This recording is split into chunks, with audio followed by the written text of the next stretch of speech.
So that's already recording. Yeah, I think so. All right. Great. Okay, we're back in business. Okay, so the first thing we're going to do is we're going to go to WordPress.com. And WordPress makes up something crazy like 30% of the internet is now like run through WordPress. It's like it might be 20%, but it's a number that's like really impressive. It's free.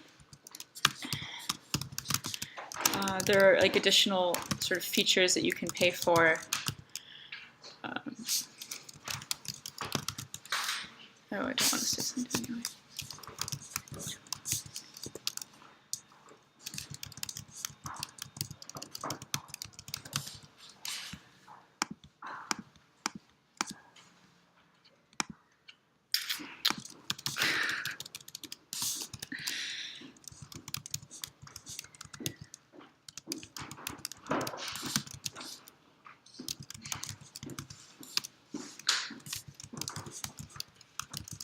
A very secure site. Okay. We are in. Right.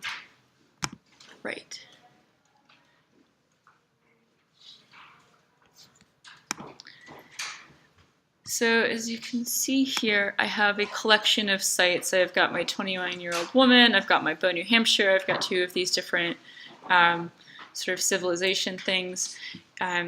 But we're going to create a new site, and you can kind of have as many sites as you want on WordPress, I think at least. I don't know of any limit. And they have different templates or whatever, but for the purpose of kind of getting a place to anchor your images, I kind of just picked the most generic. I don't do customization on it because they're really designed to be easy for search engines to crawl and to load. So they do a great service to you already. Okay, so here's our first opportunity. We have our site's name. What do we want to do? Like what do we want to pick?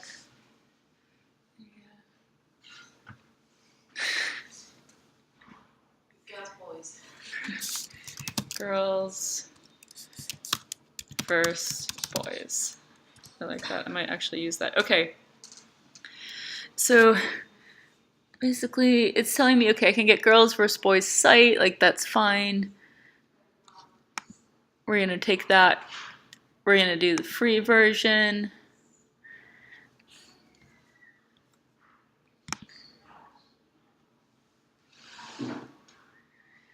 All right, so here we are, and the first thing we are going to do is edit this site. So to do that, we go into, I think, themes.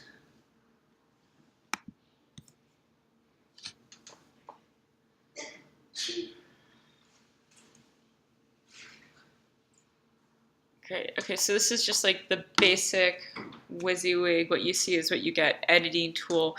And anywhere that you can like edit something, we're going to change the site title here to our keywords. Is it? Oh, it's girls versus boys. See, we can't mix that up. That's why you should have the little chart. You put it there. You put it in the tagline. You would change the logo. To no, wait, hold on, we should have our own image. This is what we should do. We're going to take a screenshot.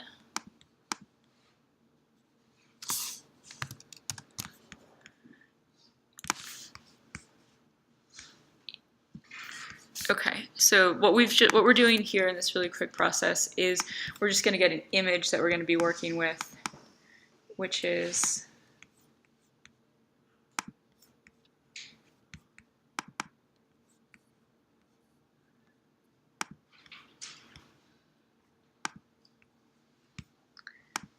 where did that go? Oh, you know what? I don't know if I can do this while it's recording.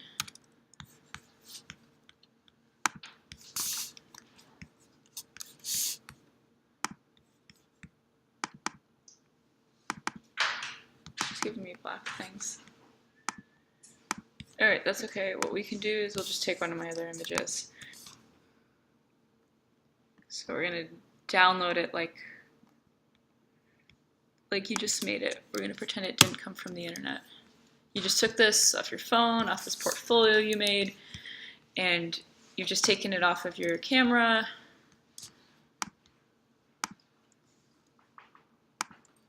And you want to go in and you want to name it the keyword, just like we talked about. So it's girls-verse-boys. And it's 48 KB. That's like a fine size. It's not going to cause any problems being too big. So we're going to go back to WordPress and find that image that we just titled so skillfully. And then on WordPress right here, it's even gives you this opportunity to put this information in, where you've got a title, you've got a caption. It's giving you this alt text here automatically. So what that's going to do is it's going to automatically put it into the HTML code. And then description, just put that keyword everywhere. And this is just for the menu, but we're also going to put it pretty much everywhere. It gives us the opportunity. So there's a site icon. We're gonna put that same thing. See that information is already loaded. Skip cropping. Header images, menus, content. Great. Okay. So we have our website. It already has an image on it, even though we haven't even created a post yet. But what we're going to do now is write our first post on this Girls vs. Boys webpage. And we're going to call it, not surprisingly, Girls vs. Boys, because that will be the title of the webpage. There's a little section over here called Categories and Tag. We're also going to give that one Girls vs. Boys. We're going to put a featured image. It's going to be our Girls vs.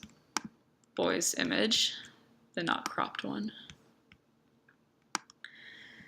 Let's see, what other options? Basically, each site will have a different sort of set of things that you can do, but anytime you get the opportunity to put in something meaningful or something that points to your keyword, take advantage of it, because, like I said, it's not completely clear what works and what doesn't, but there are certain patterns that help.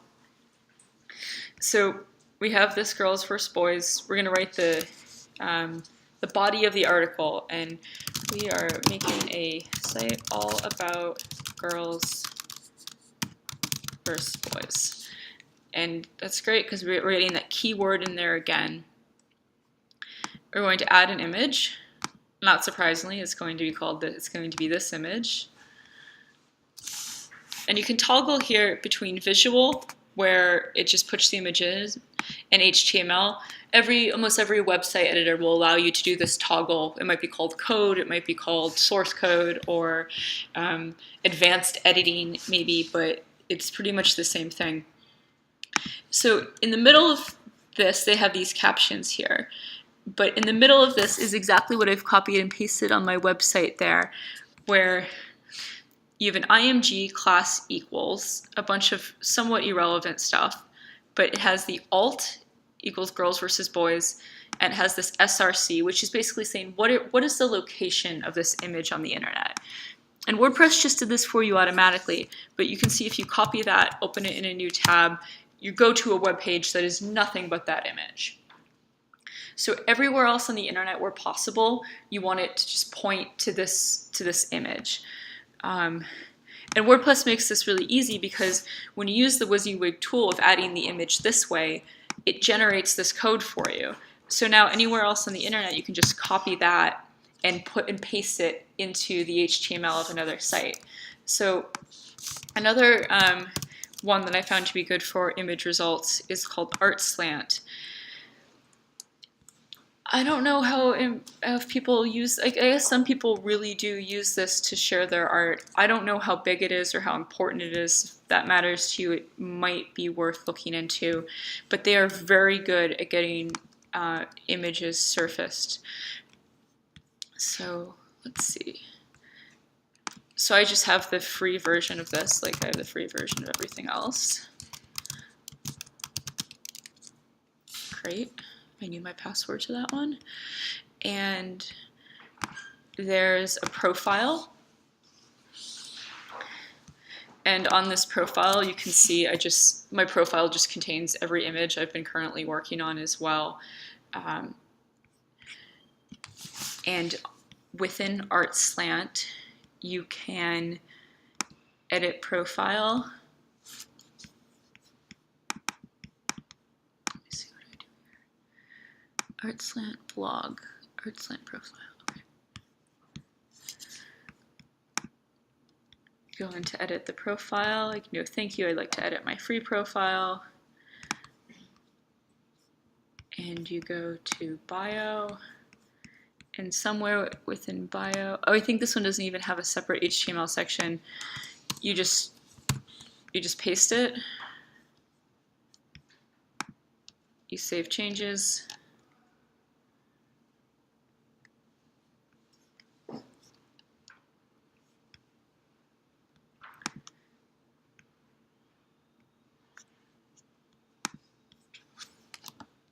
So what it's doing now is, instead of uploading my own image to this website, I've just asked it to reference the website from the WordPress page by pasting that code. So see here at the bottom of this page, we have our image and it says girls versus boys. I'll do that again into the artwork section.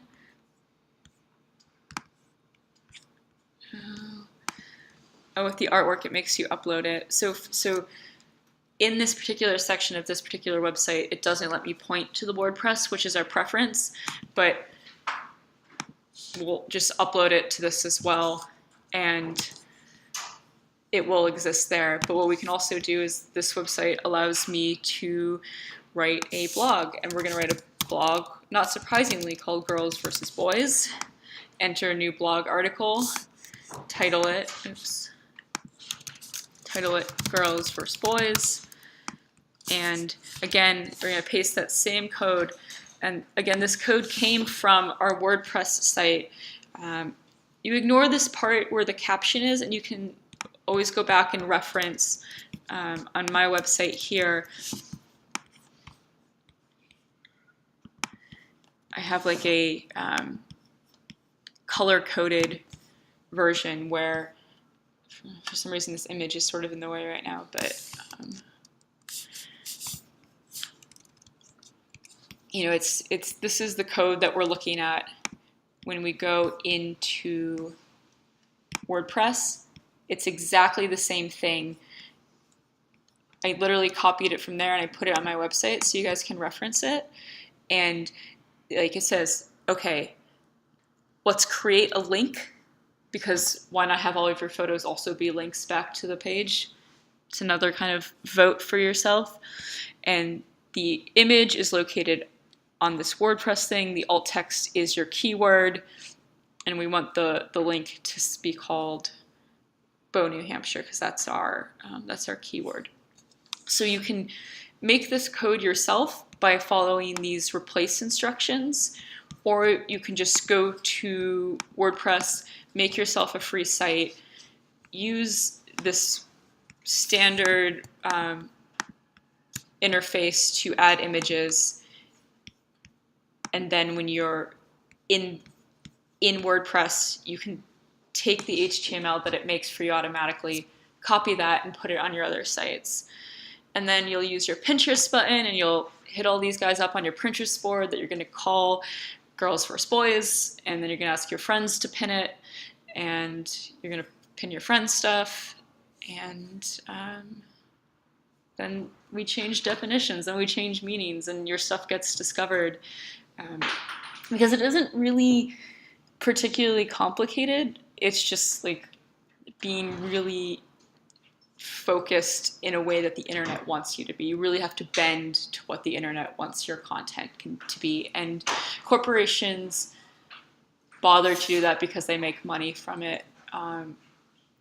But I really like the other reasons to do it. They're fun. I don't have questions about that. I know it was a bit of a whirlwind. I'm still recording too, so. What? No pressure. I don't know if it can hear you. I mean, the internet can definitely hear you if you have your phone in your pocket, but. Or if your neighbor has their phone in your pocket, it's all over. If you wanted to do the same process but not with your own images, so if you take the Amazon example and it was just like from a philosophical or I don't know, sustainability point of view, you did want to put the river at the top, would it just be a case of kind of getting people to go down in that search box, click on it, and just kind of making that a repetitive process? So if other ways that you can kind of push existing images further up, just the amount of clicks you get? So a good way to do that would be to go to Amazon and to find an existing image online that's close. So like let's find the first instance of, okay, there we go. That looks right. Wow, is that deep? Okay, so the World Wildlife Fund. The best thing to do would be to find an image that already exists online that's doing a decent job and to click View Image. And within this, you'll see that this first part right here that ends in JPEG, this is the location of the file. Similarly to like to this Girls vs. Boys file thing, this is where the most successful Amazon River photo exists. So then you would just take this and you would go to your WordPress that you might name Amazon, and you would add an image, and you would add via URL. You'd put in this image that already exists. You'd insert it into your blog.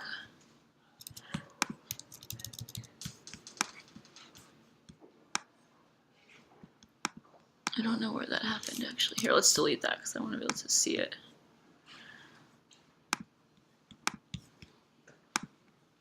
Okay. So actually this didn't quite work. I thought I was adding it via the link, but actually it uploaded it to WordPress, created a separate instance of the file. But what we're trying to do is really push an existing one up. So instead of that, you'll delete that reference and just paste in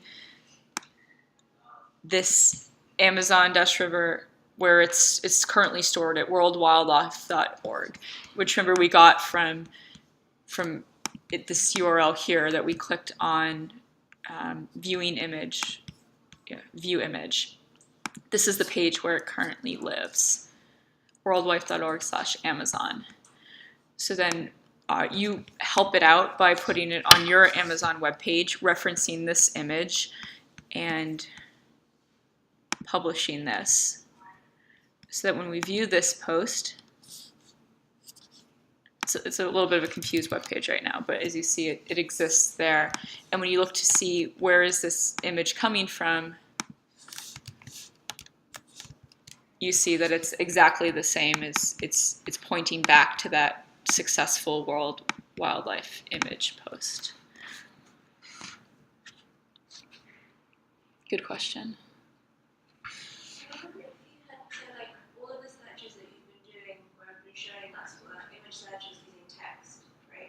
Have you experimented with image search by image?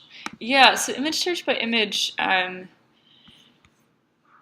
it can be really, so two things. First of all, it can be really helpful to figure out how your process is going. So sometimes it's hard to tell whether or not your image isn't being successful or if Google just hasn't gotten around to crawling it yet. And using search by image there is really nice. So let's see. And then we'll get into the second part of the question. So here's an image that hasn't surfaced for Bow, New Hampshire yet, but I've been trying for a week. So when we go to images.google,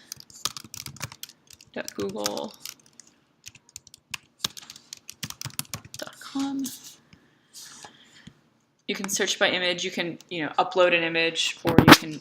I just copied the URL address of my image. I think it's going to tell me that, so it exists in one place right now on Wikimedia Commons, but this image exists in 15 different locations. So I'm not surprised that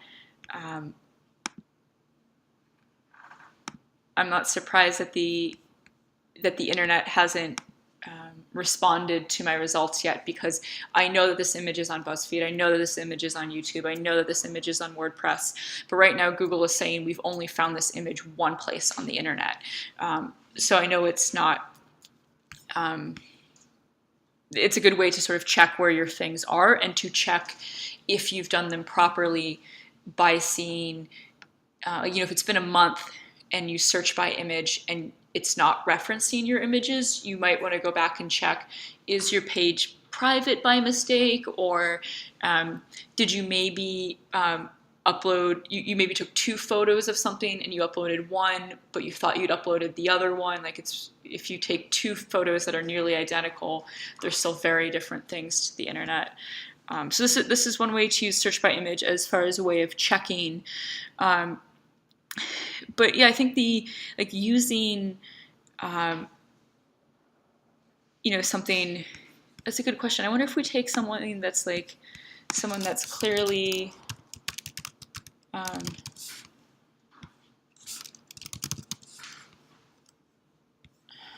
even woman's a little much for me. Okay. Oh no, this is how we'll do this. Okay, let's go back to girl. But let's pick someone who's definitely over 18. But is maybe. All right. Let's see if when we search by this image, if Google tells us that this is a woman or a girl.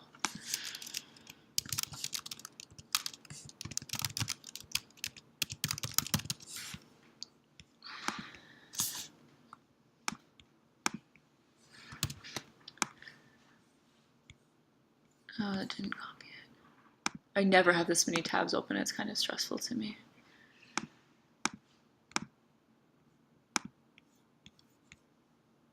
Where is that one? Oh, I guess I need to take one of these. Copy image location. Okay. Now we're in business.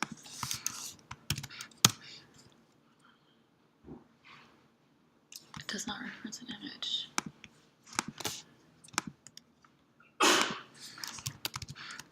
Yes, it does. Oh, okay. This site's being weird. It's not letting me grab. There's some kind of protection on it, so it's not letting me go to the image site. This one's great. Got it. Okay. What does Google say that this is?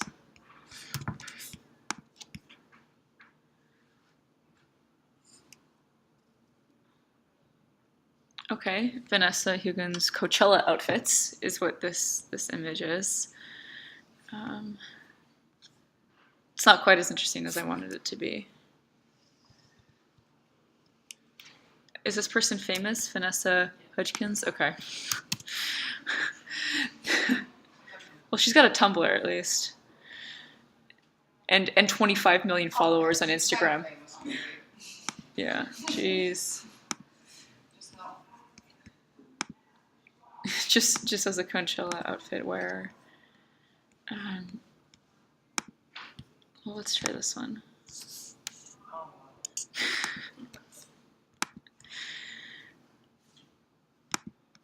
Great one. Okay. This is kind of fun. I've never done this because there's like the exactly what we were talking about with there are implications for how the internet exists, and that you can do something with those implications, that you can change those implications, but you can also then that's always great because there's always people on the supply and the demand side working simultaneously. You have people creating content for no known reason, and then you have people looking at what content people are searching for and creating content based on what people are searching, and then you can be at any part of this cycle. So I like the idea of looking at sort of like images and how female fitness model Asian. That's interesting. But it is interesting because this top webpage result says fit Asian girls, and Google did say female fitness Asian model. I wonder what Google's doing there, because I don't feel like, I don't really want to dive into these image search results, but like it doesn't really, it feels like Google's doing a little political correctness in between fit Asian girl and female fitness model.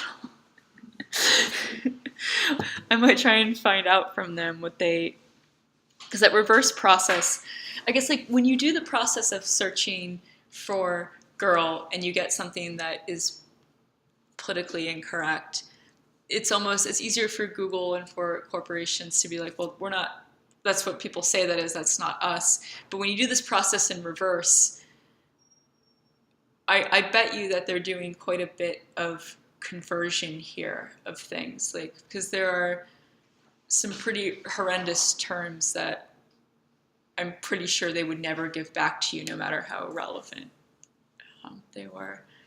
But I'm going to look into this. I like this. So how many, like, because you're not signed in, so it's not taking into account any of your like preferences, but how much of the algorithm is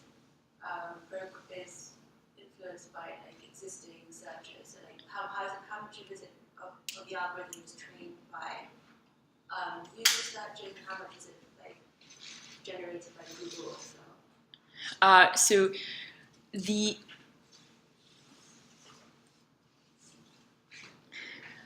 almost all of it is generated by sort of it's slightly chicken or egg, because based on how people are searching it, it surfaces, but it has to exist before anyone searches and clicks on it. So Google, that's one of the reasons why I was able to rise to the top of the 29-year-old woman for a brief period of time, because I made enough content where it looked like this might be really relevant for the 29-year-old woman. But then nobody clicked on it, and it just, because Google said, this looks really relevant, it has all the right cues, we're gonna give it a go. But then like, it was just everyone searching for 29-year-old women didn't care about my self-portraits. So it's hard to know the exact mix of what's in what, but if people click on it, it seemed to be a successful search. And also people click on it, they're going to your webpage or webpage that you own, and then the prominence of your webpage rises, and therefore the content that's on it also is deemed to be better quality. But I'm sure there are also metrics like if people go into your website and then they immediately shut it, it might not have as much. This is why Google is worth billions of dollars, is because this algorithm is really complex and proprietary. So it's unclear exactly how much of the pie each of these things is.